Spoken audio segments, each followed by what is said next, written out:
Hello, ladies and gentlemen, and being a producer of Wrestle Massacre as well as Inside Movies Galore, I am David Strege, and welcome to Delusions of Grandeur. Enjoy the reviews. I certainly did.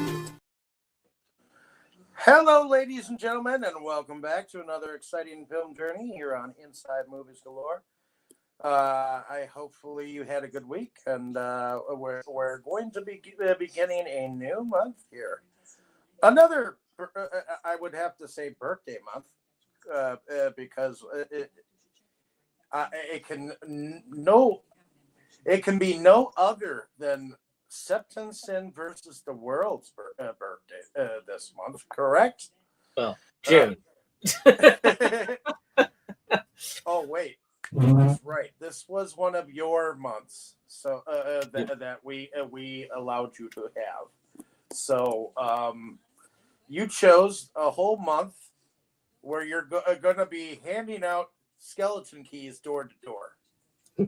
Yep, this is of course we're back to our franchises again, and we're going to keep up with franchises until June when we hit our next birthdays.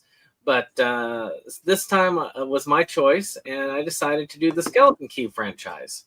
So I wanted to start us off with the 2005 movie Skeleton Key by director Iain Softley.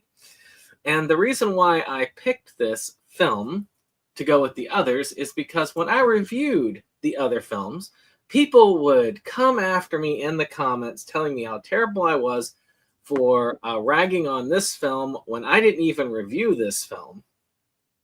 So I went ahead and added this, and it also does have a connection to why I actually originally liked or watched this series. So Skeleton Key is a movie about this woman who is an end-of-life care nurse who gets a job in the middle of the bayous of Louisiana. But little does she realize that the house that she is sitting for and the individual that she is taking care of is a lot more than she may have bargained for. And that's saying something, because $1,000 a week is quite a bargain as far as I'm concerned. That's a lot of money. That is a lot of money. Even in 2008, it's a lot. Yeah. I'd be tempted, except I don't know. Say hi, Ken. Would you have been tempted by that $1,000 a week? I would have been like, what? Something don't sound right. I would have immediately questioned. Be like, $4,000 a month in this economy, in this low cost of living area. What's going on? What's the catch? With room and board for the full month. Oh hell no! What's the catch? True. So, with that being said, I guess we'll go on to first impressions, and hopefully, by the time we get to the end of that of those first impressions, Jake will be joining us. So, I guess we'll start with you, Dave. Was this your first time watching The Skeleton Key?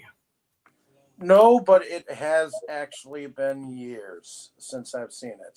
So I actually totally forgot what it was about. And now that I remember the first time that I saw this, I actually saw this in the theaters. The first time. My mentor that I always keep talking about, that was handed to me by the state. Took me to it, and it was one of the ones that I saw under his tutelage. So then I picked it up later, I believe, at Blockbuster under those like 5 for $25 deals, and I owned it myself, and I've seen it once since, and even that was years ago. So I liked it. Then the first time I saw it, that ending, man, that just it's one of those, and I don't want to say too much about it because it's spoiler alert, but we'll be going there, but later. at the time, and that was before they made it obvious for twists. So, in some movies, so it really got me the first time. But once you know the trick, no, and then it's not as good anymore. But it still is an interesting story, at the end of the day. And I'm glad that I went and saw it, and I'm glad that I own it, and I'm glad that I actually revisited it because I had not seen it in forever. It's kind of like a Shyamalan film. There is rewatch value in Shyamalan films, but you never quite get the same effect as you did the first time you watched it. Correct. I mean, it is kind of informative to watch it because you get to see setup elements that you missed the first time around. But then again, you know what's going to happen. So, So Tammy, was this your first watch of The Skeleton Key? I don't think so. I think I've seen it. It just the bits and pieces look familiar, and in fact, I did not remember the ending, so it was kind of like, oh wow, okay, I get it now. So yeah, the thing at the ending is just, it still got me. So evidently I didn't remember that much of it. So, but yeah, I liked it. I guess definitely did like that twist. So yeah, I mean, it's something that, I don't want to go and rewatch it tomorrow, but it's something like down the road, I wouldn't even mind watching again. It was good. Well then, so for me, this is one I actually find it interesting because it is streaming, but you have to pay to stream it. There's no free streaming app that has it. So I watched it on my copy, and just to say how long it's been, my copy was in the full screen format, which means I bought this back when I still had my full screen TV. Which means I bought this before I turned 30 because I got my first widescreen TV when I turned 30. So, so it's been a little while since I last saw this film. But I do think it has a really cool cover. I'm debating upgrading it to Blu-ray so I can actually have it in widescreen and see it on the full TV. But I'm still debating that. But this is one that I did enjoy watching the first time around. I watched it first, probably not that long after it came out. I didn't see it in theaters, but I probably watched it on that DVD that I have that I picked up at Walmart back in the day. And I'm not sure how I feel about it as much now. But I did feel pretty strongly about it then. I thought it was really creepy, had a lot of cool haunted house vibes, had a very interesting twist at the end. I'm not sure how I feel about the ending, per se. But I do think that it was worth watching. Like I said, it does have a lot of the feels that you get from a Shyamalan film. Yeah, I like a lot of his stuff. And it's also interesting that you've got Kate Hudson and Peter Sarsgaard. Yeah. And Kate Hudson is just off of her Oscar win for, I think, Almost Famous. Was that right? Almost Famous? I think so, yeah. Let me just double check. See, the person that normally knows all this stuff isn't here right now. Yep, Almost Famous. So, so it's kind of interesting to see her come in there with a horror film. So that's also kind of fun to see her come fresh off of her win for that. And Almost Famous is another one I probably haven't watched since around the time it came out. So, well, John Hurt was in there too. So you've got a pretty good cast in this. Yep. Surprisingly good. So it was definitely worth, the $15 I paid for it. $15, little man. Put that shit in my hand. If that money doesn't show, then you owe me, oh. I had to. Enough stalling. I guess we'll catch Jake's first option when we get to him. So we originally start this over in Louisiana, in New Orleans itself, as we meet our main character played by Kate Hudson, and she's helping see a man off to the end, and of course realizes that all of his family has been estranged, and they're just dumping what's left of his belongings in the dumpster. Yeah, that part was kind of sad. Those boxes in that dumpster, and it's like there were that many people that their families didn't want anything to do with them. That they're just trash, or whatever's left of them. Well, you got to look at it from a couple of perspectives. As somebody who's worked in nursing home care in the past, there are a lot of people who just end up dumping their relatives there and have no interest anymore. You've got some that really abused and mistreated their children, so they've estranged them and they're not interested in ever talking to them again. And then you've got others who just never had children, or most of their relatives have died, so they really have nobody left. Shoot, I'm sure if I get to that level, I will have 0 people looking at my last belongings or caring about me at the end. So I can understand. The cats can eat me, I guess. But it is kind of sad there. She does keep his the little keychain he had. Yeah. At the end. So this is just that setup of her job, and she kind of gets with her friend, who is played by Joy Bryant, and she's looking for more work because these jobs typically, and I'll get back to you, Jake, in just a moment. These jobs typically, a lot of these types of last minute jobs, they tend to go with the person. She was kind of employed by a nursing home setting, but it kind of, rankled her, and she decided, I need to do something else while I'm trying to get my nursing degree. She was just too. I think it was she was too caring, too personal, and it really hurt her. It hurt her feelings when she went to go get rid of that box and saw all the other boxes, and it, because she's a caring and helpful person, You know what movie that than anything else, So you know what movie it reminded me of? I Care a Lot. Yeah. I feel like I saw that. It was great.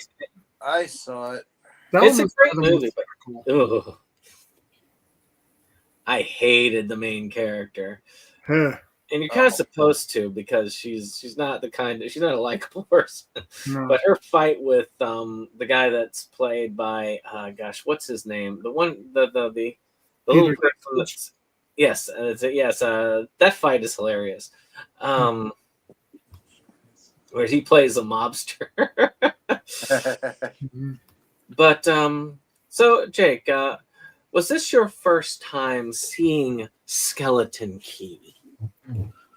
Yes, it was. This was one that I certainly heard about it when it came out. At the time, I was very, I definitely was one of the many, many, many people who had a crush on Kate Hudson after Almost Famous. And she was still riding that wave, I suppose you might say. And so I was aware of the movie. I don't think I ever realized who else was in this. I did not realize John Hurt was in this movie. Yeah, quite a cast in it. It did. Peter Sarsgaard, Gina Rollins. You had a good cast there. I think I logged on right when you mentioned Joy Bryant, so smaller role for her, but it was one that just really didn't, like, it was on my radar, but I wasn't a horror fan at the time, and the movie got very mixed reviews, which kind of nipped what interest I did have in it. And then, of course, I've heard you so many times talking about, I know why you picked it for this month and what is coming. I've heard this story a few times.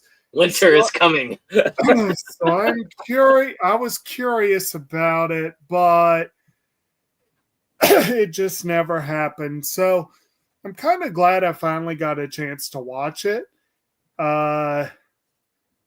It was kind of interesting.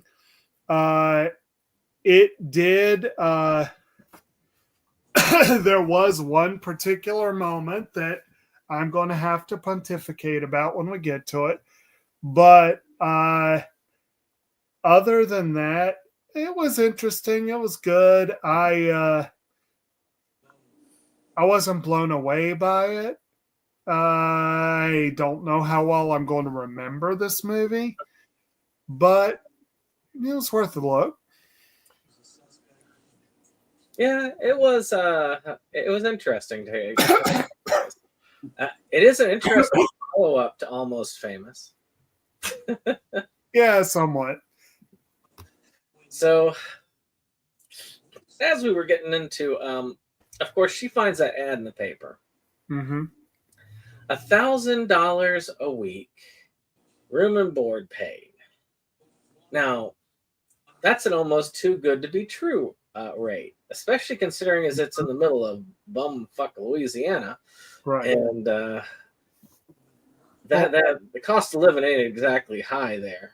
And as y'all were talking about when I kind of joined on, she definitely did not like the business like way of doing business at the place she was working. And yeah, I know in these situations, oftentimes it is way too business-like, but it's yeah, I could see how she would have been a little put out by that. Well, she definitely wants to be a nurse. She wants to actually be a nurse, saving lives. So I'm sure that definitely hits her. And there is a bit of burnout that comes with the helping field. I mean, Lord knows, I have been in the helping field for over 20 years now. Boy.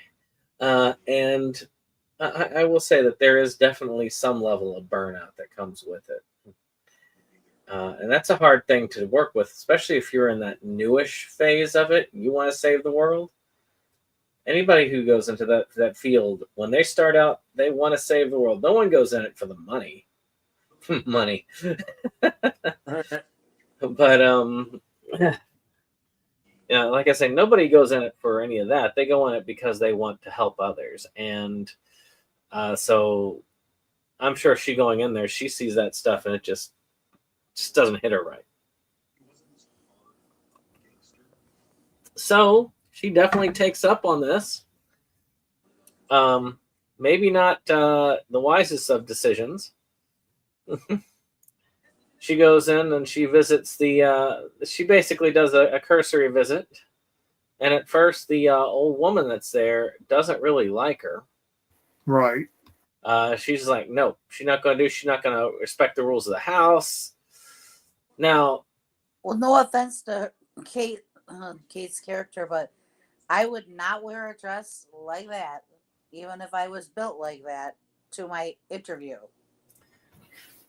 Hey. Well, I mean, it is interesting to watch them when they were dancing at the club. and they're dancing to that basically trumpet bandstand music, like it's like deep club music, which I also find odd. But I think her dress was a little bit too little to be wearing to like an interview, you know? Oh yeah. Yeah. And of course, knowing the ending of it, it does reflect, the interview does reflect a little bit differently, and why the old woman is not too fond of her at first. Well, one thing she picks on, she's like, she doesn't have the right accent. And it's like, well, geez, you're picky. But yeah, it does make more sense later on. Because she's from New Jersey, the Garden State. She says, yeah, there are no gardens up there. Well, it depends on where you go in New Jersey. Definitely not on the border of New York, but but with that being said, I mean, she goes back and she decides that she's going to take that. She meets the lawyer, which is played by, I want to say that's the one that's played by Peter Sarsgaard. There you go. Thank you. And there, of course, the person that she's hired to take care of is this old man played by John Hurt, Ben Devereaux, with, of course, Gina Rollins playing the wife. Now, he had a stroke and is wheelchair bound, and they're not sure he's going to last out the month, so they're trying to get somebody to help take care of him and help until then. At least that's the story, and they're sticking to it. Yeah. Now, on the way back, they get through a gas station, and you have your first kind of warning moment, because they all have their little what is that term of the people who warn others in horror movies first? Is it the Ahab, or that's the not A- no, the it's Ahab. not the Ahab. It's the I'm drawing a blank. But you kind of have the creepy music playing. Premonition of Doom. And 4 years. very close to that. I cannot. Is that a Cassandra? What's that? Is it a Cassandra? No. That's more the traditional version, but yeah, the classical version. You know, you would have had a Harbinger of Doom if this movie... Harbinger. That's the word, the Harbinger. You would have had a Harbinger of Doom if this movie came out 4 years later, because there you also had a horror-tinged series set in the swamps of Louisiana where Sarsgaard plays someone you just can't trust. But this came out before True Blood, so you know. But yeah, I mean, the gas station is a slight Harbinger moment. Right. But it doesn't become a true Harbinger moment until the second time that they go back. Oh, yeah. But this kind of it introduces kind of the hoodoo records that come about. Yeah. She doesn't know what it is at first, but it definitely comes in. And of course, that one dude comes right up on her. And of course, he's speaking French. And then she's like, and then he's like, you owe me this much for the gas. Is this the first part also where you see the brick dust? Yes, because she notices that. Of course, again, she doesn't know what it's for. Right. Now, then, of course, we get to see the introduction to her moving into the house. But let's go ahead and see, what do y'all think of the setup of the characters? Because that basically throws in all of the main characters. What are your thoughts of the characters and the initial setup?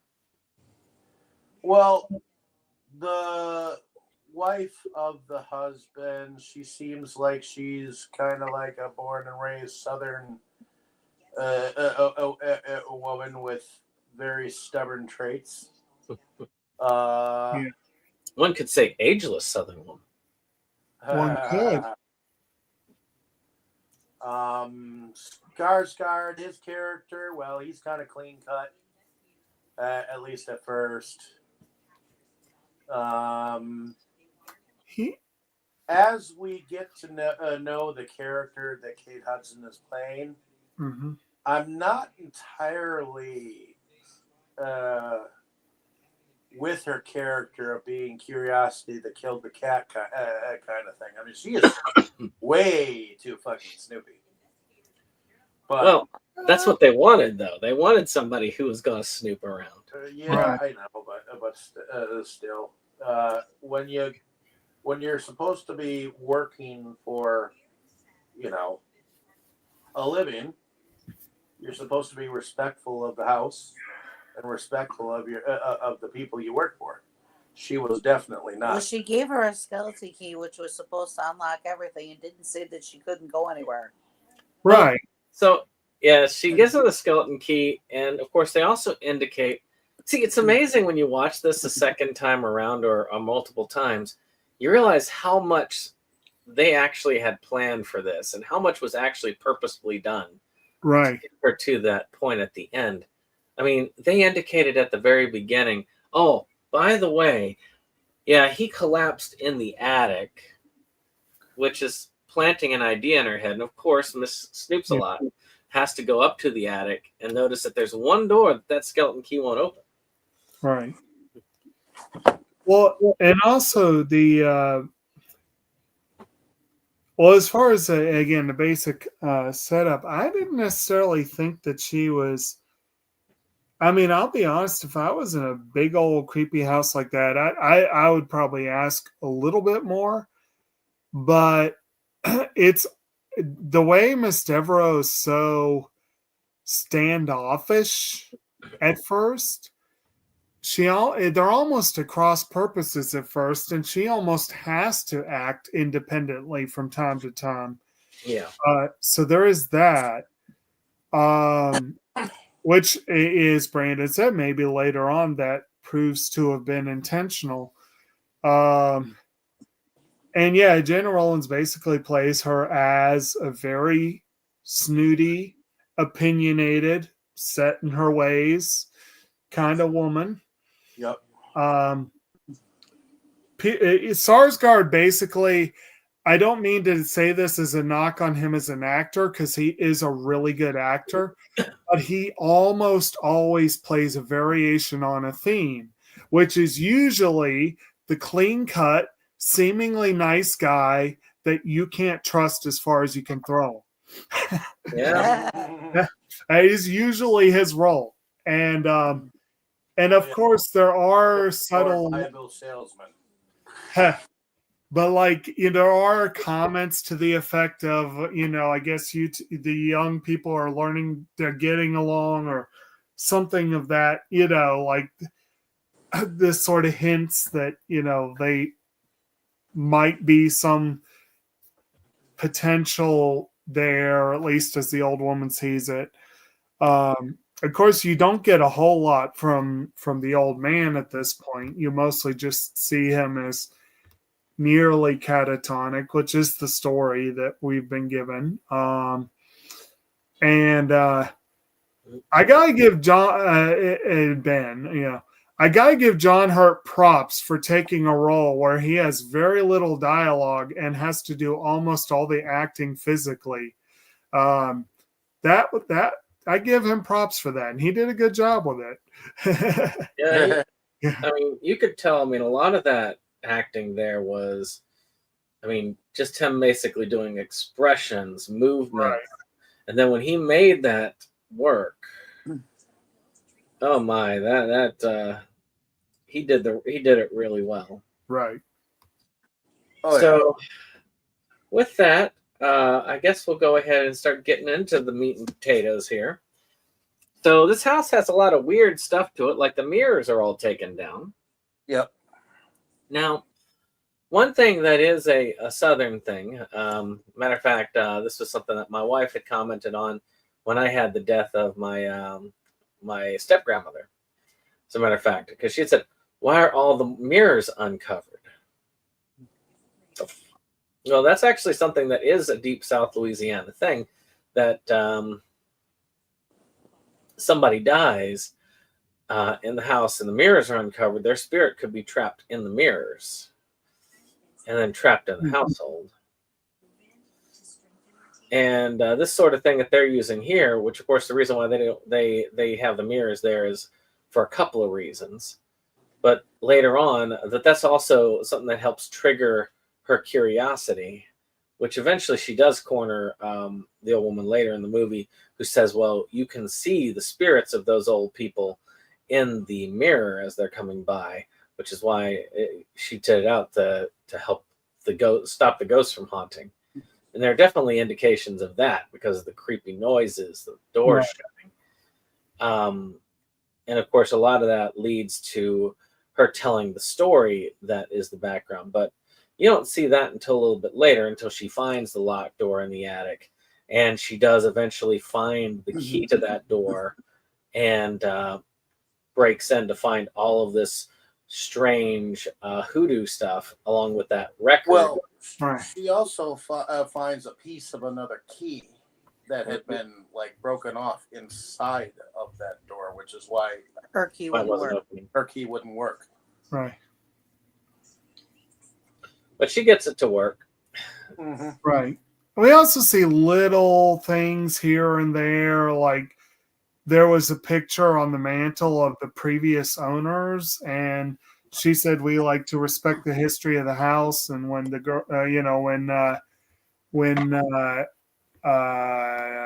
drawing a blank here, Caroline picks up the picture, another picture slides out, and it's like two kids with the two white kids with two black parents. Right. Well, not parents, but what appear to perhaps be caretakers or whatever. And of course, we eventually find out that it was Papa Justify and Cecile, I think it is.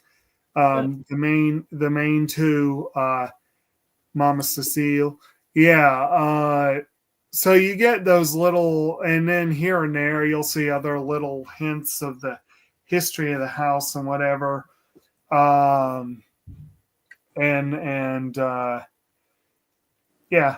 it's kind of interesting. So she learns about hoodoo from her friend.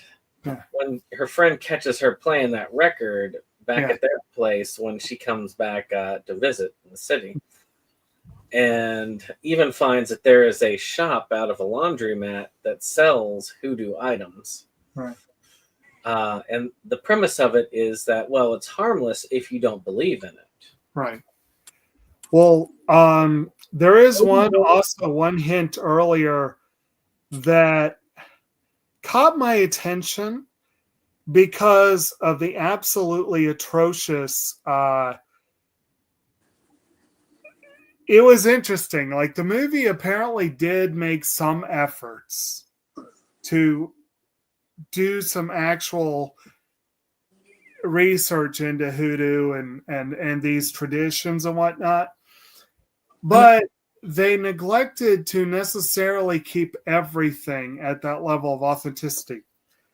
And the part that I'm going to have to go on about for a minute, I think it may have been the first time Caroline went up into the attic. You guys can correct me if I'm wrong, but Devereaux started warming to her a little bit, and they were out in the garden, and first of all, she's dealing with roses, and as someone who's worked in horticulture for years, I can tell you, if you're in bayou country and you got roses, you are probably going to be dealing with severe disease issues. So you really have made a bad choice for your garden. Let's start with that. But unless you're growing swamp rose, that would have been a good choice, but that's not what they were doing. What do you mean there's going to be what cause disease? Roses are very, very, very, very susceptible to fungal diseases, and humidity spreads fungal diseases. There's no humidity there. Oh, yeah, no. But at any rate, the part that really got me was when Miss Deborah was like, go up in the attic and get my trillium seeds. And I'm like, did she say what I thought she said? And sure enough, when we were in the attic, we see the little, the gardener's thing with the little dried packs of seeds that said trillium. And I'm like, I did a facepalm. I'm like, oh my God. Okay, so I got to say all the reasons why that's stupid. First of all, there are only a few trilliums that would survive in Louisiana. Second, most of them are not in the trade. But then there's the issue of the seed. Trillium seed has to be sown fresh or it will go bad fast because it has a fleshy part that ants use, they eat, and they plant the seeds. Without that, the seed goes bad. They also take 2 years to germinate from seed. They can be tricked into doing it in one, but I doubt you could do it in Louisiana without serious effort. And they take 6 to 8 years to bloom from seed. So that is some dedication to be growing it from seed. Anyone who'd go to that effort, who threw it up in the attic until they're good and ready, they just don't know what they're doing. If you want to propagate trillium, especially if you're going to use it for hoodoo rituals or anything else where you need a mature root, you need to propagate it from the root. So that was one where they did their homework because apparently trillium is called Dixie John. That's what she called it. Apparently it is used in hoodoo rituals as sort of like a love binding herb. But the species that supposedly is used in the rituals, Trillium grandiflorum, is absolutely not going to survive in the bayou. There is no freaking possible way to grow it in the Louisiana bayou unless you have a cool house. So all of that, they still would have done better. Apparently another name for it besides Dixie John is Low John. If they had gone with High John, which is also used in hoodoo rituals and has similar effects, that is an alternate name for a plant closely related to sweet potato, which also has a native component called man of the earth. It's a morning glory. Morning glory would also pay more, would trigger light bulbs in more gardeners than trillium would.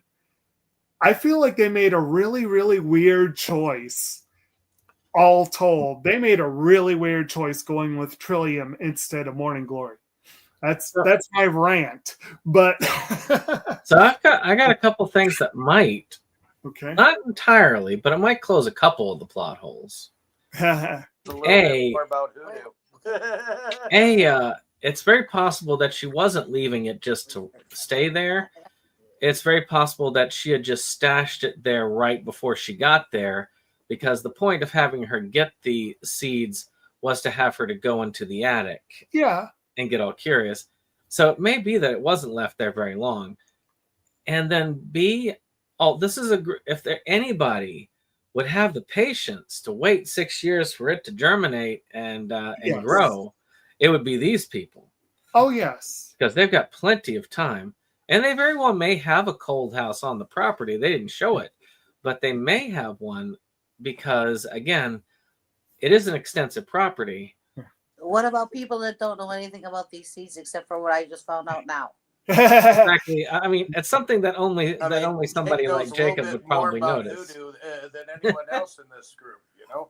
Well, and again, a lot of that I learned just now. I honestly didn't know trillium was used in hoodoo rituals, but I did know that it had an extensive use in Native American ceremonies for much the same use as a love herb. So I get that. And Brandon, your points are valid. But again, most people know morning glory. You know what I mean? Most people know that. And it's so easy to grow from seed, and it can be stored forever. I don't know. I just think it's interesting and weird. But even there, the big tuberous morning glories are easier grown from tubers than from seed. It's weird. They could have gone with any number of things, but the point is they went with an herb that probably sounded exotic. That's probably what they were going for. And it is one that genuinely is used in love-related rituals. So, yeah, they got points for at least cursory hoodoo research. Well, in this regards, they were doing it for a protection spell of some sort. So, right, if I remember correctly. They have other reasons for it. But they use different herbs. They don't always identify what they're using. The only things they really identified that they used were the brick dust and some of the drugs that they were giving giving John Hurt's character, which you don't realize until later on what those are. You just think it's the medications that are keeping him around and keeping him alive. The brick dust, they make very clear that it's for protection. Yeah. So she learns a little bit about this stuff when she goes in and ends up kind of backing the old woman up into a corner. So she ends up telling the story, which of course is the basic story of the household, where you've got this plantation owner, and he had been hiring this medicine man and this woman, basically these hoodoo artists who are kind of witch doctors, I guess you could say. I think they even use the term like that, where they were able to cure a lot of diseases and do a lot of weird miracle cures based on the hoodoo. Well, they found out in a party that they were in some kind of weird ceremony with their kids. Well, they then acted like, white people in the South used to act when they saw something they didn't like. They hung the first person of color they could. So, and then set them on fire to boot, which was kind of interesting. I did find it a little bit over. Ku Klux Klan them. Well, shoot. Most of the people back in those days who were in those levels or in those stations, well, the life of the lower beings were not necessarily kept secure. And we're talking days when, slavery was no longer a thing, but very bad treatment was. Yeah. It was still an upstairs, downstairs society, definitely. And it's the deep South, so that's they had a lot. Floyd Morlock way of doing things. Like I said, I did find it interesting that they didn't stop at just hanging them; they set them on fire. Yeah. But what did y'all think of that? Like all the rigid movements of the children and so on. I thought that was very creepy. The backstory. The backstory was definitely creepy, and you couldn't tell whether the medicine man and a woman were servants or whatnot, but evidently they were kept on like they were servants in the household. So I just thought it was, I couldn't believe, even though it was all these high society people there for this party or whatever, that they condoned this. They were all, yeah, go ahead, and they participated in this, and it's just it was all because they got drunk and stupid. I know, but it's just, I don't know. I mean, like Brandon just said, they probably would have just seen it as good sport. Yeah, well, again, there is a lot to corroborate historically stuff like this happening in those areas. And I mean, I'll admit there's a lot of pushback to say that, oh, no, there was no such thing as that stuff happening, but it definitely did happen to people. I've heard a lot of stories from real people to corroborate stuff like that. And it's just sad though that that's how people really, the people actually did that kind of stuff and were like that. It's just, I guess that to me, it's just sad that we as the people stooped to that level at some point in time. I don't know They're fucking with our kids. Let's go hang them. Well, I mean, just to give you an example, somebody who died not too long ago, there was this woman who had, in her youth, accused this one person of color of whistling at her, and because of that, he was lynched to death. And then later on, she said, "Well, no, he didn't really do that. I just wanted to see what would happen." And even to her dying day, she had no remorse over it. That's just wrong. It's just so wrong. So yeah, that kind of thing happened a lot. And of course, the children had said, like, well, they were just teaching us some of the hoodoo stuff we wanted to learn. And remember, we grew up differently than other people have. And to be fair and honest, there are people who think this stuff is normal. Well, I mean, far too many. Shoot, where my wife grew up, stuff like that was still happening when she was growing up. Oh, yeah. Well, this is as early as the 80s. My mother and her father, and somewhat, I think my uncle too, they would have been totally all for it, because my real grandfather instilled that kind of stuff in my mom and her brother, my uncle. And, that's where my mom and I clashed a lot, because I did not think like her. I did not think that people of color were lower or should be, or anything like that. I did not have the discrimination gene, I guess, in me, Well, that's good on you. But I guess to move on with it, it is a creepy story. And of course, they go on to say that then of course the actual owners of the house met with some very disturbing ends, which of course then the house went to the two children, the brother and sister, who had in turn sold the house to our current elderly couple who had been coming through. Or so we thought. Well, this is the story that we hear at this point. Yeah. Right. Yep. So, of course, this doesn't do anything to placate her curiosity, especially as she finds more and more strange things going on. And she even puts up one of the mirror. I mean, I think another thing that prompts the discussion, the one where they talk about the seeing the dead people in the mirrors and so on, is that she had taken one of the mirrors and put it in her room. Which and then she put one in his room too. Yeah. One thing when she was getting all curious and she listened to that story, if I was her, I actually would have maybe gone to like the public records or at that time was probably at the library or whatever, just to see if I could find an actual history of the house. So in a way, I was kind of surprised she didn't actually try to find a history of the house besides what she had told her, Mm-hmm. Being as curious as she was. She would just go do her own super sleuth into hoodoo. But she kept saying she didn't believe, but she certainly seemed to believe enough even then, because she was just so eager to learn more about it. Her friend told her quite a bit, Well, her friend told her she ain't going to even go, like, she wasn't willing to go into that place because she's like, no, that's no good. You don't want to do anything about it. It's like, I do believe in it, and I don't screw with it. and neither should you, which she didn't listen to that. Didn't she say she didn't really believe in it? But like you said, she still didn't want to mess with it. Yeah, well, she also told her friend to get the fuck out of there. Yeah.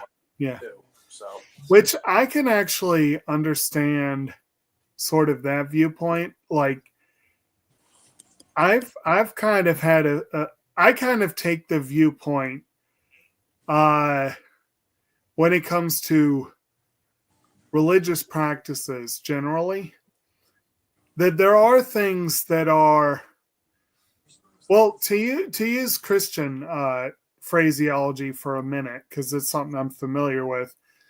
There are beliefs and practices and dogmas, and then there are sacraments. You know what I mean?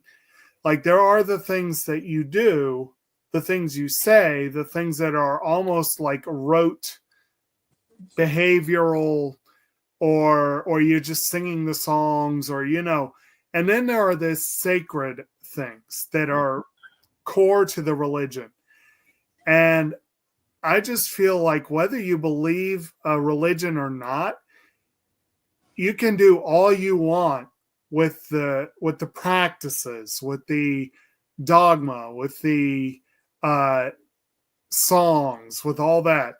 But when you get into the core sacred acts of the religion, if you're a non-believer, it's blasphemous to me. You know what I mean? So I could see how her friend might have a similar viewpoint. Like, I don't really talk with this stuff, but I know you're getting into serious stuff if you do that. You know what I mean? One thing I do like.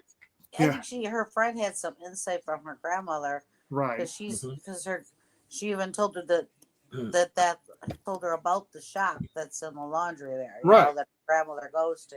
Right. And she knew because of the family connection where you cross the line from dabbling to something more serious. And one thing that they did right in this movie that's interesting, like I said, they did do some research into into voodoo and hoodoo, and they actually did give you the differentiation between the two. Whereas voodoo is more the religion, hoodoo is more of a practice in these rituals. And I did like that they did manage to tell you the difference between the two. Right. But I also like Skarsgård's things like, well, my grandparents also had something like that they did. It was called Christianity. Right. But yeah,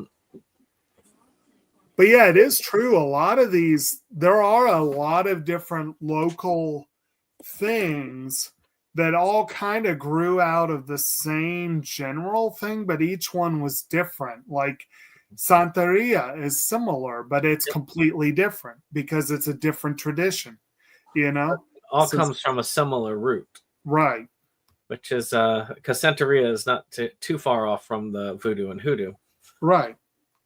But I think Santeria has more Spanish roots, whereas the hoodoo has more of the Cajun African roots. Well, I mean, so does Santeria have. No, and if I remember, isn't Santeria Brazilian? Well, any case. Well, if it is, that's definitely not Spanish. That's going to be more. But Portuguese and Spanish, those are the ones that were the colonizers in those areas. So. Oh, never mind. No, it's from Cuba. Never mind. I got mixed up. Whenever I think Santeria, I think of the Sublime song. Yeah, right. No, it's from Cuba. Okay, so yeah. Gosh, it has been a while since I've listened to them. I need to listen to Sublime. What was the Brazilian one? Well, let's get back on track. A lot of this, of course, leads to. I think this also leads to the admission of the use of brick dust to protect from people who, mean you harm. And this is dragging her more and more into this, to where she even, like, when she's bathing him, she uses her little pocket mirror to shine it in his face, and he has a near spasm through all that whole thing. But she's really, shoot, he really believes this stuff. Right. Well, I better do something about that. And it even drives her to go to that store in the back of the laundromat. And the woman gives her some rituals to help with it, because she says, well, he doesn't really have a stroke. He's got somebody who has, put a cross on him or something like that. I think that was the terminology. Or possessed, at least. And, sort of like, well, basically cursed him. And this is what you would do to lift the curse. And she actually locks herself in with him and performs it. And it allows him to speak. And he's able to ask for help. Which really ups her suspicion of the old woman. Well, he asked for help a little bit before that bath scene on a bed sheet. Before that, but he also verbally asked for help too. Yeah, he didn't verbally until after the well, as you said, I mean, after the ritual thing, and it was also after that that he manages to crawl out of the window and to try and escape outside. I think him writing on the bed sheet was one of the reasons why she got so convinced that something was not on the up and up. Yeah. So many clues left. Yeah. Especially because when she was it was the lawyer, right, that she was trying to show the bed sheet to and only found just a plain sheet. Yeah, he kept saying, it's like, look, if you really want to do something about this, you need to find more proof than that. You need to dig for it. And she, every time she would try and come up with something, the proof would disappear. Like the record that she had, as soon as she looked for it, because she just left it in her bag in her room, like an idiot, it disappeared. A lot of her stuff. She did, however, take a lot of pictures of the upstairs attic to bring to him and show him, hey, look what they've got up there. The one major mistake that she does make, and she goes in there and she goes back to the gas station and she talks to the woman, and then of course there's a brick pile again, which you see the brick several times. You see it in the gas station, you see it at the shop that she's at, you see it at the house, and she crosses over it, and but you notice at first, Starstar's character actually hesitates at the brick line before he enters the building. I don't know if any of y'all caught that.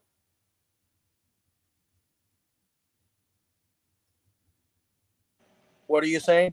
You said with the gas station? At the gas station where she goes with Skarsgård's character to investigate what's going on.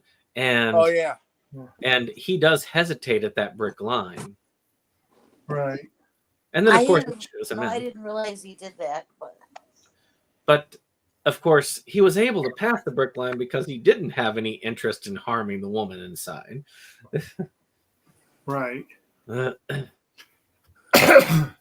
But she really, she's the one who lets them know exactly what was on that record when they were looking at it. And that it was a record that was meant to extend the life. So not permanently, but it requires a sacrifice. Right. And this was the other thing. And then she thought to herself, oh my God, the old man is the sacrifice. And the old woman is going to essentially use him to prolong her life. Yeah. Another little hint that they show earlier on is that she loves to smoke these cigarettes, these old-timey cigarettes. Yeah. We also, was it the story? Was it story time or was it later on where we actually saw the scene you guys mentioned before with the ritual where the drunken revelers found the servants and the children? That right there is a pretty big hint too of what would actually be going on, because they were trying to use children as a sacrifice to have a much longer lifespan. If you think about it in the terms of them possessing new bodies, the old man doesn't make any sense at all. But we'll circle back to that story at the end. Right.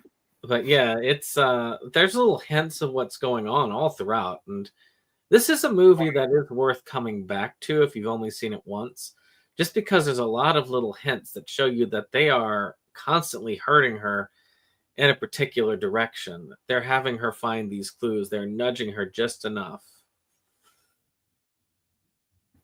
And well, and she's just as snoopy as Trixie Belden or Nancy Drew there.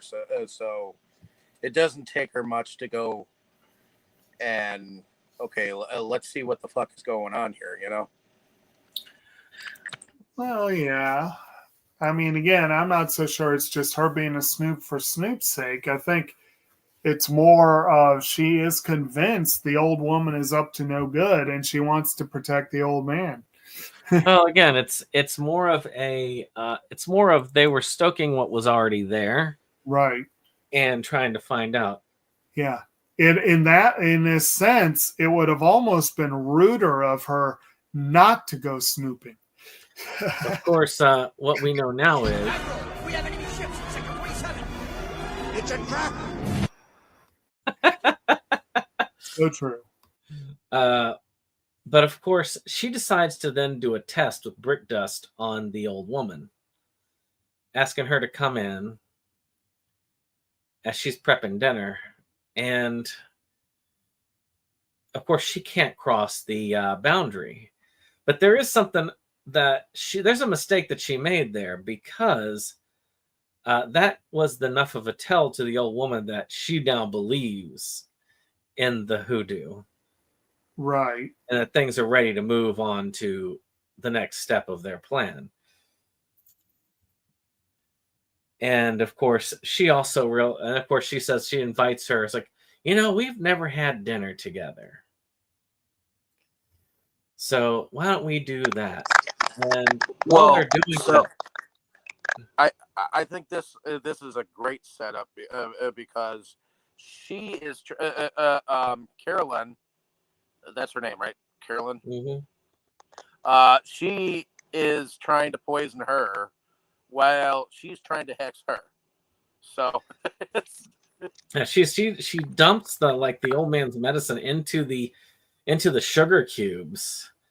And then when the old woman is onto her, so she's not putting any sugar cubes in the tea like she normally would. While the woman's gone, she just dumps the whole thing into the tea. Right. Now, I will say, this is one part where Caroline shows that as a double agent or whatever, she's not exactly subtle. Oh, no. She definitely does show her hand a lot more forcefully than she should have. But yeah, well, which is why they caught on very easily. Yeah, oh yeah.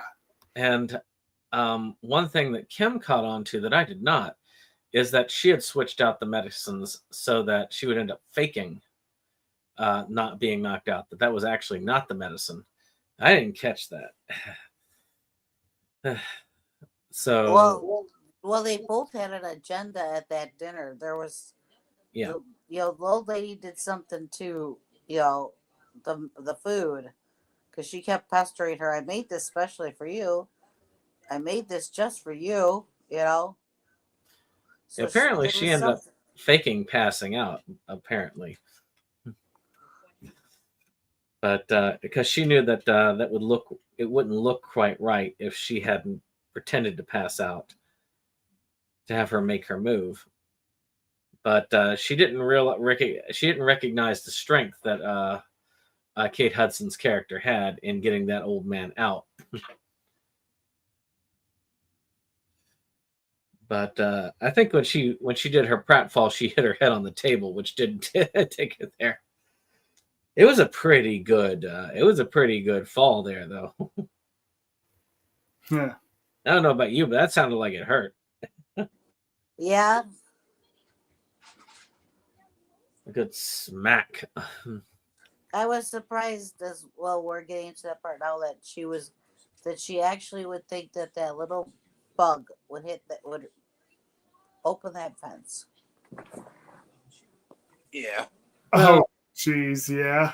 There was one other thing that I thought was rather odd that they did here with the Volkswagen Bug, is that they had the Volkswagen Bug break down because it rammed its front end into one of the parts. But the engine's in the trunk. But the engine's in the trunk, which you think they would realize because they had the Volkswagen Bug there.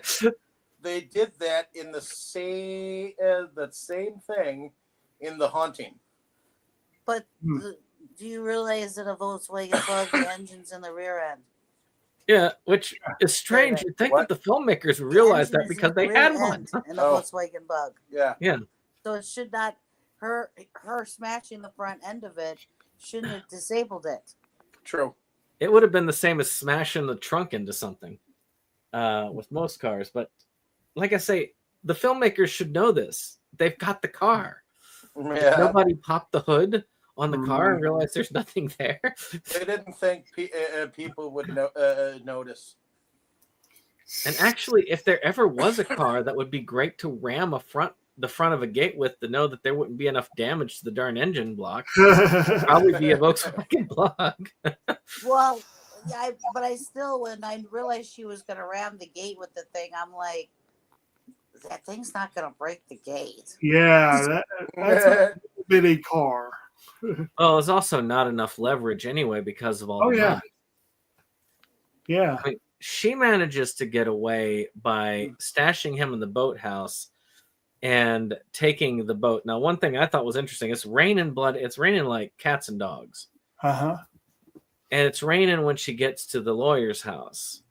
But you notice that when she's on the river, it's not raining at all. Yeah. Yeah, I noticed that too. It's like, oh, I guess it stopped raining.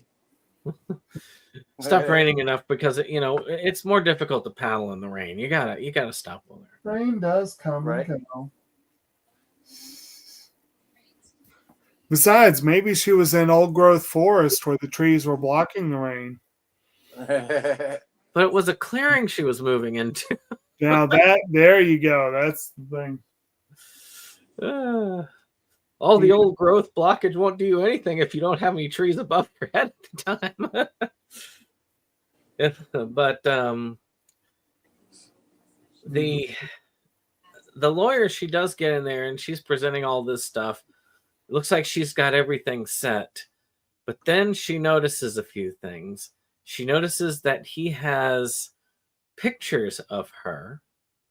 And there's these law books, like beginners law books, like wills for like dummies. law school for dummies. Yeah. Which a seasoned lawyer probably wouldn't have. Well, they might have them originally from their school days, but they wouldn't be having them on their main desk. I can think of one reason. If he just likes to screw with people. Like, if that's his office and he invites people in and he has all those beginner law books laying around just as an icebreaker, like they'll look at it and go, are you really a lawyer? But the last thing that catches her eye is that ring, which she had found in the attic, which belonged to our our hoodoo doctor. And she ends up getting strangled and passing out. And, that's, of course, he hog ties her up and takes her back to the mansion. And they're asking for the location of the old man. I don't remember why I think she ends up giving that away so that she gets a chance to get into the room with the brick dust and that she's able to call for help. Well, she does call 911. Then she calls her friend before they manage to cut the thing. But she actually gets herded up the stairs to the attic. And one other piece that was there is that she had ended up taking a piece of paper after she had knocked out the old woman out of the hands of her, which said a protection spell on it. Yeah. But she had ripped out of the book. She should have thrown that dust across one of those staircases, too. Well, she did throw it around a lot of places, which was there, and that did seem to work on a lot of them. They couldn't get by it.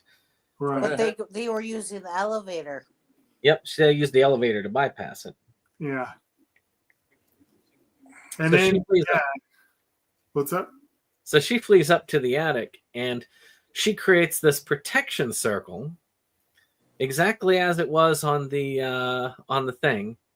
But then they find out, and of course, this is after a major nasty hit to the woman, who I mean, that was a pretty nasty hit that she recovered from. Because she was knocked off the second floor, I believe. Yeah. Yeah. But she said that, oh, you broke my legs. But I'm like, but you're standing.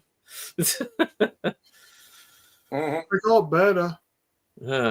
I mean, yes, if your legs are screwed up and you've got enough pain tolerance, you can stand. But if your legs are broken, you ain't standing on them. Nope. But they realized that, hey, we tricked you actually, and that circle of protection doesn't protect you from us. It basically keeps you in it. Right.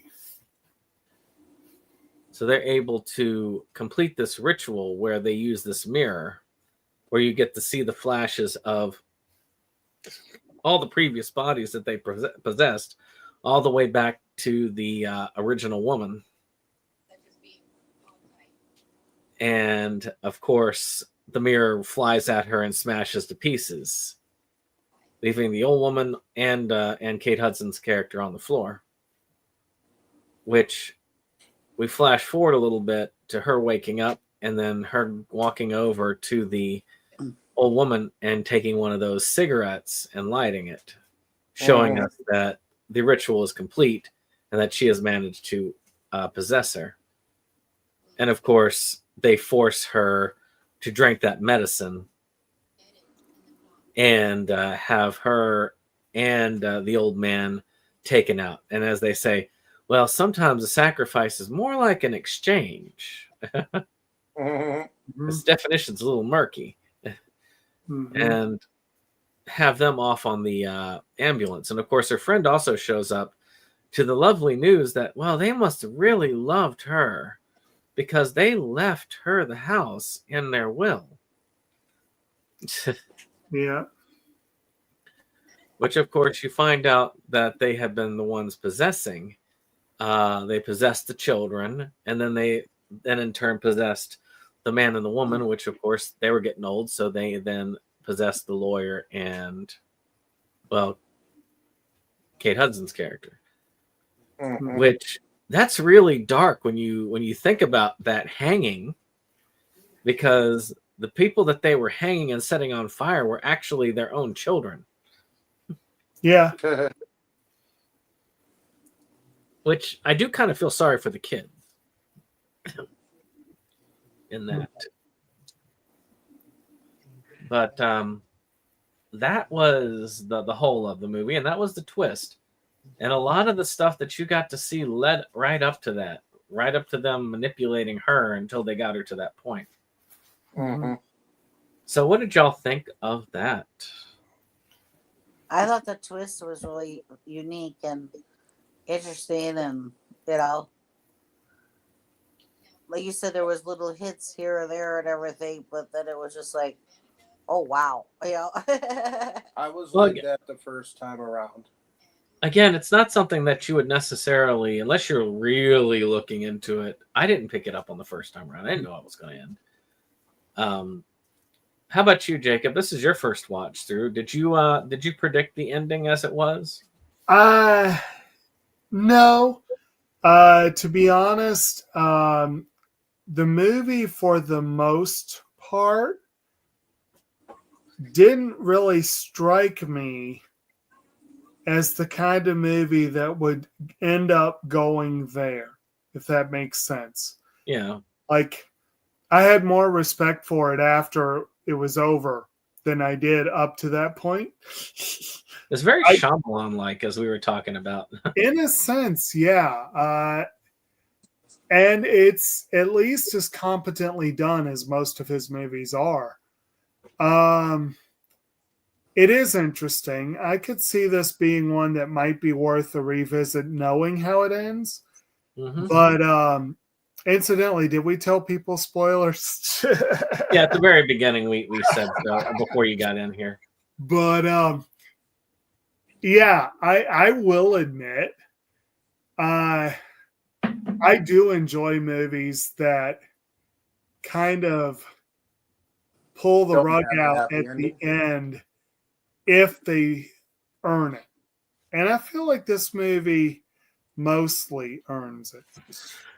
This is very Shyamalan like where Yeah. you don't necessarily notice it all the first time you run through, but then when you come back to it, you realize, oh my gosh, they really were setting this stuff up the whole time. But these are things that you would overlook normally. But then once you realize what's going on and what they're building to, and you're like, wait a second. Yeah. Yeah, if they had shown a better grasp of botany, I definitely would have felt like it earned it a little better. They put the right seeds in the attic, darn it. Exactly. Like, you don't know. They could have had a cold house. Maybe that was a tip-off that those seeds would never have lasted up there. They must have just put those up there. Then explain the Volkswagen. The Volkswagen also was a little, yeah.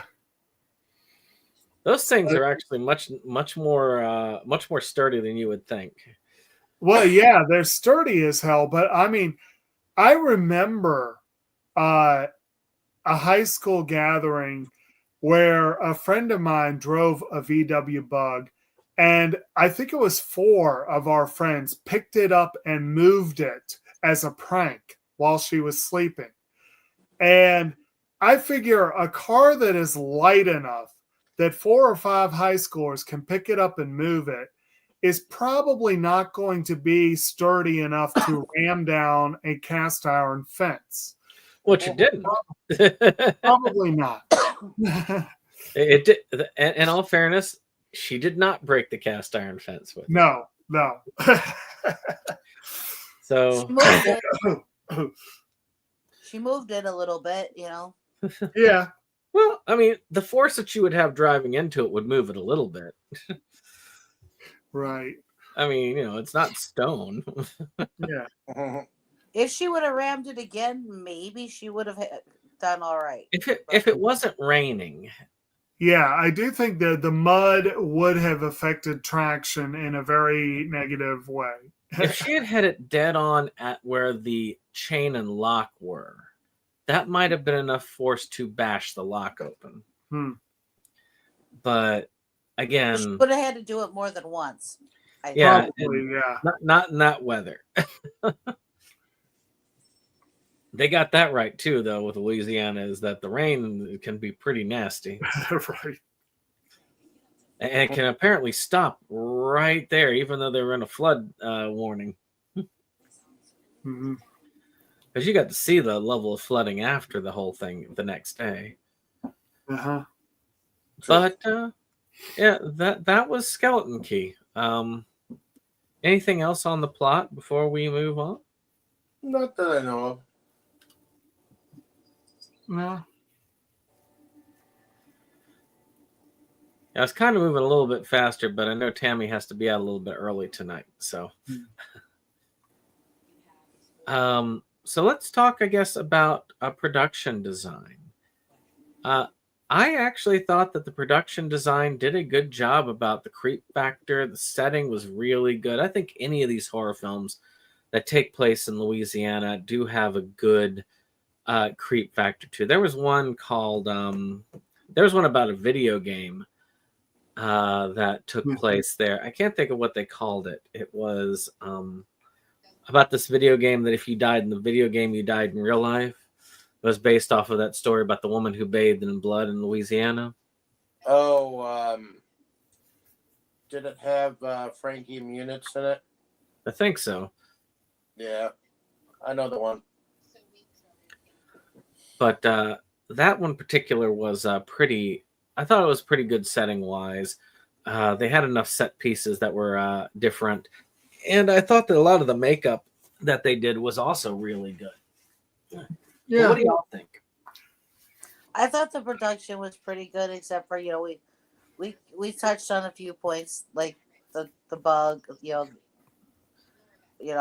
crashing it like that would not have killed it, Yeah. because They didn't have a botanist on scene. and if you didn't know stuff like Jake knows about plants and stuff, you wouldn't realize the mistakes they made about the plants. like I didn't, you know, so, but other people might have, you know, so I guess that would have still been like a flaw in the production because, you know, I'm sure there are other people that know things about plants like Jake does. All five of them. I'm just kidding.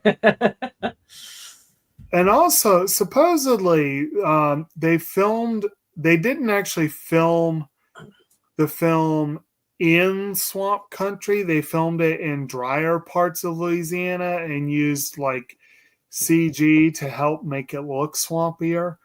And I wonder if they could have bypassed a few of those issues simply by filming it in the right location in the first place. But I will say overall, aside from an appalling lack of botanical and automotive knowledge, they did pretty good with the production. I think it mostly looked pretty good. I didn't really have any complaints there. I thought it looked really good too. I mean, the house and the yard and, you know, the whole area. So I thought it looked pretty cool, pretty good too. And they made the creep factor in the attic have the effect that it needed. I mean, all these scientifical jars and I loved seeing the Spanish moss. See the what? Because I mean, I hate when they do these things and they say they're like in the deep south, and there's no indications that they are in the deep south. Of You're course, right. they were filming in the deep south because you got to see the Spanish moss. You got to see the appropriate plants in those areas, except for the trillium. But you know what I mean. Yeah, for the most part, definitely the Spanish moss and the bald cypress. You can't have the swamps of Louisiana without those, you know. Yeah, but I know what you mean. Like if I see, it goes the other way too. If I see Spanish moss, I'd be like, wait, are you in the South? Where? Yeah. Now, if they're in if it's supposed to take place in Maine and I see Spanish moss, I'm a little bit skeptical of that. Yeah, I would be very skeptical of that. Yes. I mean, I just came back from South Carolina, and it's surprising sometimes that you really don't hit Spanish moss country away from the coast, even in the Carolinas, except in a few particular areas. It's the further south you go, the more you see it. But for the most part, it's a coastal plant until you get to like Charleston. Well, when I go to Orlando in August, I'm sure I'll get to see some of it. You'll definitely see it there. Oh. I think that's far enough south. But yeah, I thought it was a very well done movie as far as projecting the creepy atmosphere. I mean, those old places. I mean, I lived in an old kind of southern manor house. I mean, you saw my place in Emporia, Jacob. Yeah. Right? So yeah, that place definitely was one of those old, one like this particular place, but definitely was an old southern house like that. On a much smaller scale, but yeah. So, I mean, they had those wide porches and all that stuff. I told you I recently drove by that place again recently, right? Oh.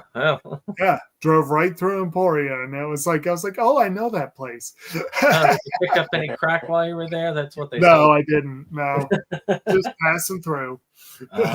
Should stop by the Good Earth Peanut Company over further down that line because they got good stuff.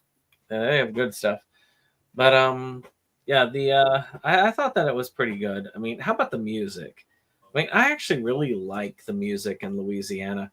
I do want to one day go to New Orleans. I'm not Jacob. I don't like to roam around with the plants and stuff like that in the swamps. Oh, I would. But I do. I would love to see New Orleans itself. Now, I will admit, I would love to between- see the New Orleans South too. I I've been will in admit New between the Orleans, downtown New Orleans in the French Quarter, but nowhere near the South. Between the Gators and the Swamp Folk, I would be much less likely to wander off by myself there than I would other places. But Don't they have poisonous snakes there too? oh yeah, Water oh yeah. moccasins, wouldn't there be?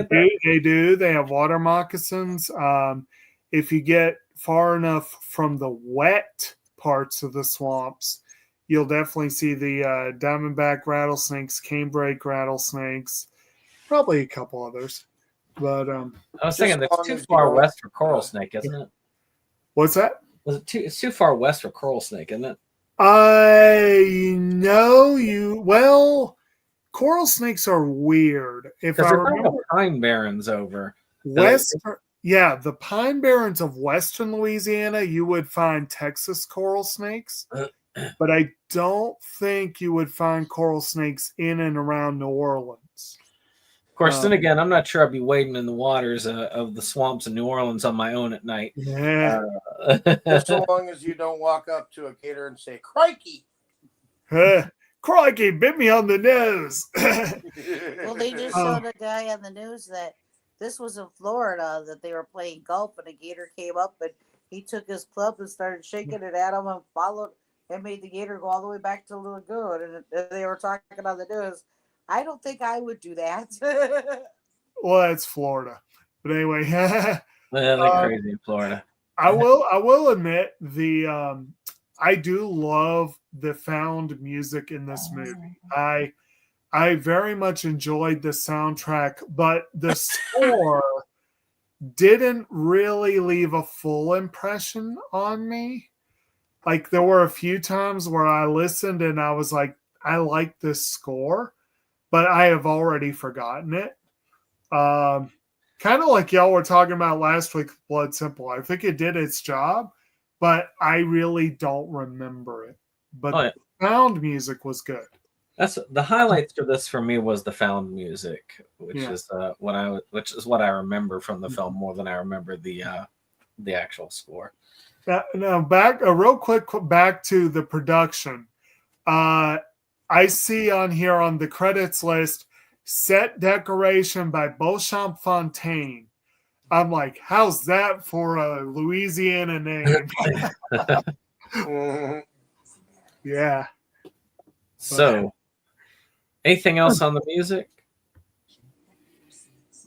I guess I wasn't really paying attention to the music, but I guess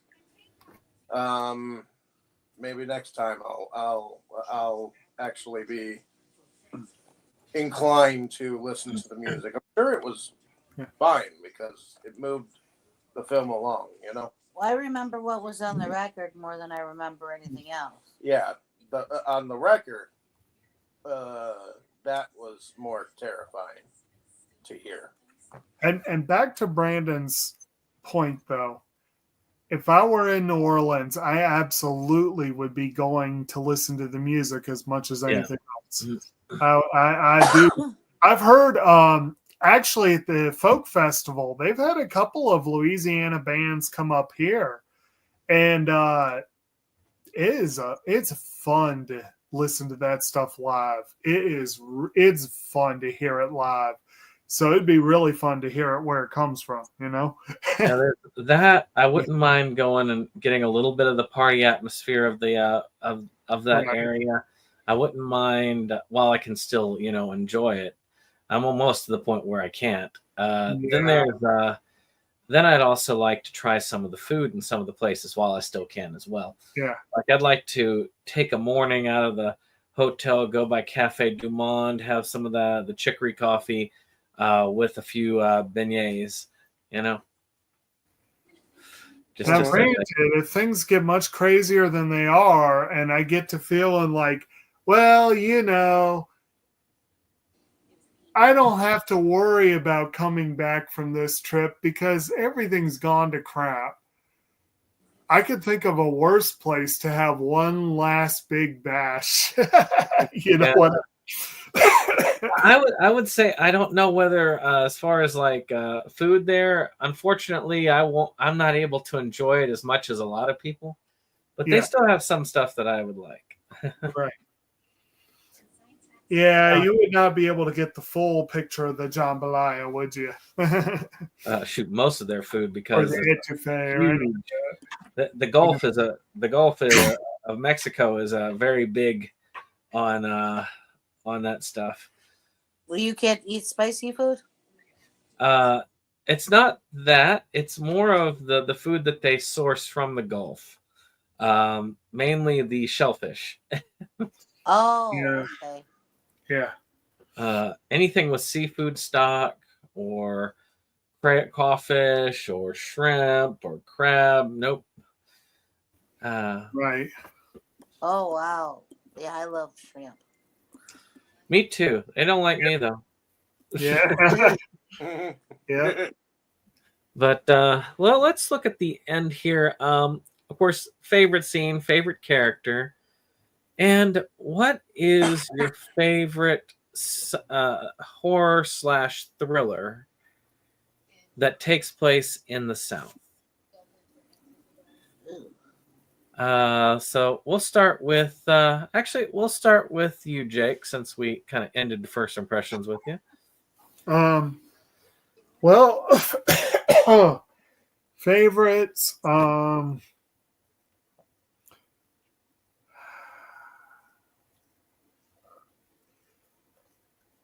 I would almost say the ending. It was intense. It was, but just again, I like those movies that have those nasty little twists that you're like,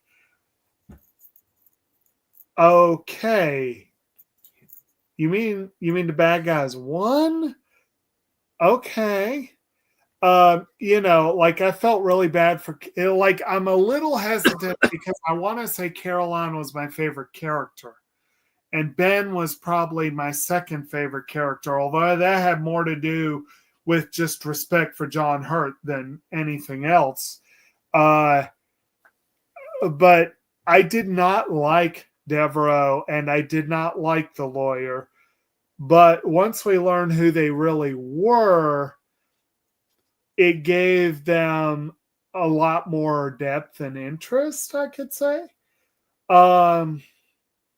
But I would say maybe tentatively that the end would be my favorite scene. And tentatively, Caroline's probably my favorite character. As far as you said, favorite horror and or thriller set. Yeah, I figured thriller might be more for you in this case, but yeah. Well, oof. That's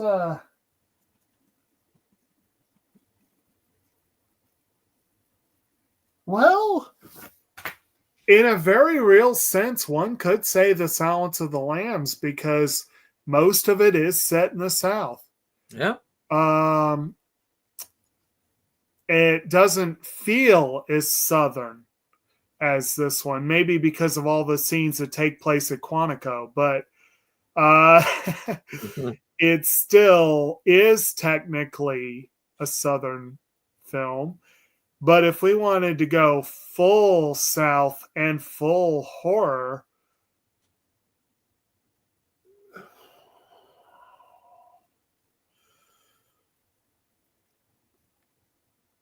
I don't know. I can think of a few that are like glancing blows. Like I would almost say last week's. Like I said, Blood Simple is a horror hybrid, and it takes place in Texas, which is technically the South. Yep. We did that one a while back. We did Crawl. That was very much a Southern horror that I actually really enjoyed. Those were Maine alligators. Yeah, obviously. But I'll go with Silence of the Lambs. I think that's probably the best answer I could give. Okay. So, How about you, Tammy? What was your favorite scene, favorite character? I guess Caroline would be my favorite character. My favorite scene. I like the whole ending, the whole build up. The whole, she's spreading the sand everywhere, and they can't get her because she's doing and how everything comes together. And you get that nice little twist. So I guess that would be, well, for the most part, my favorite scene. Although I do like the scene with the Volkswagen Bug because it's it's like I know where the engine is the thing, and I know what she put this thing through, and it still probably should have still ran. So because it's a fuck up, it's an amusable fuck up for you. Yes. Okay. But my favorite movie would be Interview with a Vampire. Oh yeah, yeah. Yep. Well, At the plantation and everything.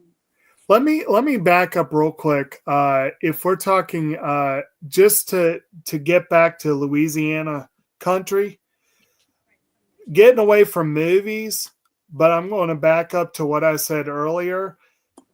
Even though the series went off the rails and I never actually did finish it, the first 2 seasons of True Blood were pretty damn good. And that definitely would be a horror set in the Deep South. Okay. So I'll go with that as a TV pick. We'll go with. Well, Dave. Alrighty, my favorite character is John Hurt. I really couldn't get behind how snoopy the Caroline fucking was. Even though I know that that's exactly how thrillers and supernatural thrillers begin with someone who's too snoopy for their own good. Well, that's how she was supposed to be. I know. You crazy? Let's hide behind the chainsaws. Smart. Yeah, okay. I guess. Indeed. I mean, other movies actually show people being snoopy accidentally. This was on purpose snoopy. So. I'm thinking the Scooby Doo. I'm sorry, but yeah. Anyways, I did like the when she finally discovered the attic, and I did like that the moment of the twist. Let's go with that, because it pisses me off that she couldn't dust the stairways or dust or at least across one of the hallways that she was actually crossing because she did do the stairways. They got up there on the elevator. I still think she could have actually denied them their access to that final room. You shall not pass. Yes, exactly. That moment. Yes. She had to have a grand out the gray moment. That's. But in any case, but if I were to choose a favorite movie, I'm trying to think of the title, but Keanu Reeves plays a very abusive husband. The Gift. Yes, The Gift was awesome. You got my thought of one, because I was thinking about The Gift myself. That was really good. That was a good one. Well, that doesn't mean we can't have the same one. So. Oh, I've got a backup.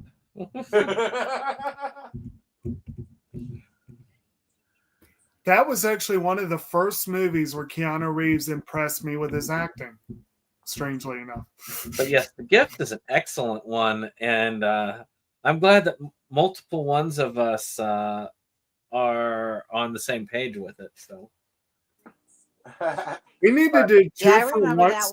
So We that need to was do a the 2 for once where we do that one and do Joel Egerton's The Gift, because those were totally the different other movies. one that, Were both great. that I could swear is Louisiana-ish is the Right. What Lies Beneath. I think you're right.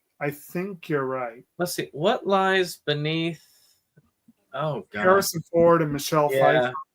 That was one That where was a good Harrison one, Ford too. impressed me with his acting. That's been a long time since I've Yeah. seen that one. So Yeah.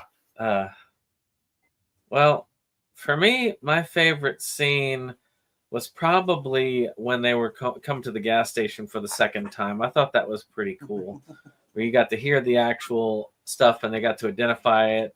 It was a pretty impressive scene and a telling one as well, if you look close enough. But again, I love how well they did it, because you do notice he is taking a pause in front of that line of brick dust. But if you're not thinking that, if you're not realizing what happens in the movie, you're probably not going to think that he's doing any more than just a basic hesitation and noticing it. Right. Well, yeah, And- because It's almost like it almost feels like he's hesitating because he thinks it's stupid or something, Yeah. Yeah. And meanwhile, he's doing it because he's like, do I really mean this person harm? Uh-oh. Right. But as far as favorite character, yeah, I agree. John Hurt, Mr. Devereaux. It just there's a depth of acting done with that, and he had a big challenge playing that character, and he did an amazing job with it. Well, I like John Hurt a lot too myself. And then, of course, I was going to say The Gift. He played the voice of the dragon in the BBC series Right. Merlin, and also played the storyteller in Jim Henson. So I need to see that one day. Though, I just had a crazy thought of him reprising his one line from, or his main line from Spaceballs. Oh no, not again. So the film that I have as a substitute for The Gift is Stay Alive, which was the name of the film I was originally reaching for, about the video game that takes place on a Louisiana plantation, Okay. where you're trying to deal with the ghost of the woman who kind of like was basically killing slaves and bathing in their blood. I thought that movie was, oddly enough, it's not good by any means, but it is entertaining as hell. And it still entertains to this day. So I will go with that game, to be honest. Oh yeah, back in the day, I definitely wanted to play it. A friend of ours that passed, George, he loved that movie. I actually showed it to him. I think when I was over, I had taken him down to Emporia as sort of an overnight, which turned into a multi-day stay because I got like extremely sick. Yeah. Which he was fine. He just took it as a vacation while I was like throwing up everything and ended up going to the ER. He just played Final Fantasy 12 the whole time. But I showed him Stay Alive for the first time, and he was like, "Oh, this is awesome." I do miss George. He was a great guy. Yeah. But yeah, that would be mine. So I guess I'll hand this back over to you, Dave, for outros. That way you can give Tammy her outro so she can head out. Alrighty. Well, thank you, ladies and gentlemen, for coming along with us on this fantabulous journey we've been having. Hopefully, you have kept your skeleton key for getting the fuck out of here, but we have pretty much had a very good discussion, I think. So why don't we go ahead and tell you a little bit about ourselves and what we do. So, Tammy, why don't you tell us a little bit about yourself and what you do? Well, I go on this channel, another one with David, and talk about movies with everybody and check out movies I haven't seen. And I have a collection of my own, and I just have fun doing it. And well, when summer comes, I'll be playing with my car. And I'm sure you listened to that Queen song real closely. I'm in love with my car. Yes, I do. In any case, heading over to you, Jake. Why don't you tell us a little bit about yourself, what you do? Well, I'm Kotobukijake. I am the sometime co-host of SeptumSin versus the World YouTube channel. Or do all kind of fun stuff. And this week we'll be discussing Pony Pony Dash for our anime anti-climax. And I know that everyone is excited about this discussion. And I am still getting over being sick. If you heard any intense coughing tonight, I did try to mute when it happened, but it didn't always work. But unfortunately, I had the flu last week. Ugh. So probably a souvenir for my trip down south, as a matter of fact. But at any rate, I finally went back to work today after a week and a half of being gone and found most of my plants on the verge of death. But at any rate, in addition to generally keeping quite warm and driving, quite busy, and otherwise driving myself and my vehicle ragged, traveling all over the place, I do try to make some time for viewing. And joining these folks once a week. I'm glad I finally got to Saul, but we will find out by the end of the month how angry I am with Brandon. We'll find out. We don't know yet, but I do also try to make time for more creative endeavors. I have been trying to be doing more writing, and also my convalescence allowed me to do a fair bit of reading, so that was good as well. And yeah, I just am hopefully still on the mend, and yeah. Alrighty. Yeah. Heading over to you, Brandon. Why don't you tell us a little bit about yourself, what you do? Well, I'm SeptumSin of SeptumSin versus the World. We like our physical media here. We do pickups, we do reviews, we do a little bit of everything when we can. So this week I've actually got a pickup that I did on my own for a kind of a micro budget director that I got most of his filmography. So I wanted to go ahead and throw that in there. So that's going to be fun. I also have a couple of reviews this week. My in-depth review of Pickleball Exorcist is releasing, which is great. I am very much happy about that. Otherwise, that's about it, really. We don't have a lot going up, and I guess I'll introduce what we're doing next week after Dave is done. Alrighty. Well, my name is David Strege. I'm one of the founding fathers of Inside Movies Galore, so thank you for coming along with us once again on this definitely interesting journey that we've been doing. I'm glad we got the first discussion out of the way. And now on to bigger and badder stuff as we, as Bill Murray would probably say, it's going to be a cold winter coming up here. Or forget exactly the entirety of his groundhog speech as a newscaster, but I do moonlight under a different channel called Delusions of Grandeur, where we do go on almost every Sunday and discuss a different film each time.